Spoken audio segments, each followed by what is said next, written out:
I'm at the Kennel Club today to speak to Kennel Club Secretary Caroline Kisco on the subject of dog control, but a different type of dog control. Electric shock collars, you've been very busy campaigning against over recent years. You've had the success in Wales. Yes. What about the rest of the UK? Well, sadly, Scotland, having sort of followed along the lines of Wales for a time, suddenly decided that they would go in with DEFRA. So they are now awaiting the outcome of the DEFRA-sponsored research. We've never seen the need for that research because there is ample research out there already, certainly enough for Wales to agree that a ban was a good idea. So we really don't understand the need for that research. But you and I as taxpayers have paid out something like £500,000 to carry out some research which actually many of the universities in the UK were told by their ethics committee would be unethical if they carried it out. So they weren't allowed to put in proposals for the research simply because their committees believed that it was unethical. Now, if they believe it's unethical, that suggests there is an element of cruelty in using a shock collar. So I don't think that... and the funny thing is, you go into Parliament, it's not even funny, I mean, it's obvious.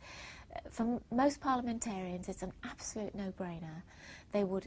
I think if there was a free vote tomorrow, there's no doubt that shock collars would be out of the door. But unfortunately, we are in this limbo while the research is completed in order to prove something that we all can see is flaming obvious. Is there a reason for that? Because I mean, there doesn't seem to be any vested interest in... No, I think that there... I'm, you know, somebody may tell us that I'm wrong, but from what we understand, there is a requirement under law to make sure that you don't put somebody out of business unless you have adequate justification for doing so. And obviously the shock collar manufacturers are not going to be best pleased if they're moved out of the UK, which is a very developing market. And if you think that in the United States it's absolutely pretty much considered normal to use shock collars, here it's very much not so, and therefore it's a great market area for them to develop. So they certainly don't want to sit back and just allow shock collars to be banned without making a lot of loud noise about it, and I think that's really what this comes down to. I mean, your position is quite clear in this. There are absolutely no circumstances in which a shock collar is acceptable. No, absolutely, because the opportunity for abuse is too great. Having said that, we have never campaigned against the electric fences, that's the ones that are underground, because there is a big difference where the dog is actually in charge, as it were. The dog wears the collar in those circumstances. He knows, and he becomes aware, that if he approaches a certain point in the ground, he will hear a warning sound and he may get a shock if he carries on. So the dog is actually in charge of that. We might not like that very much, but on the other hand, it's a very different situation to the remote-controlled shock collar, where a poor trainer or an abusive trainer can simply shock the dog.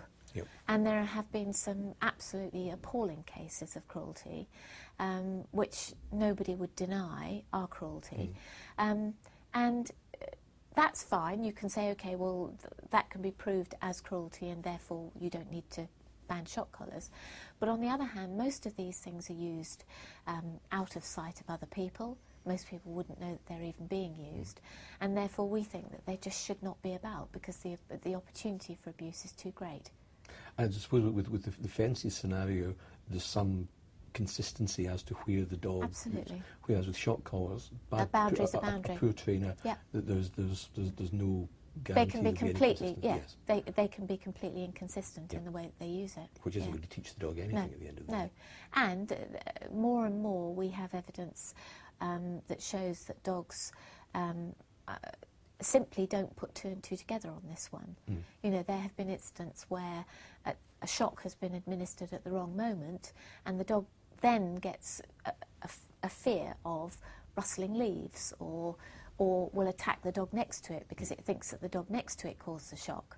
And so, you know, they've got to be used so precisely that it's just hit and miss.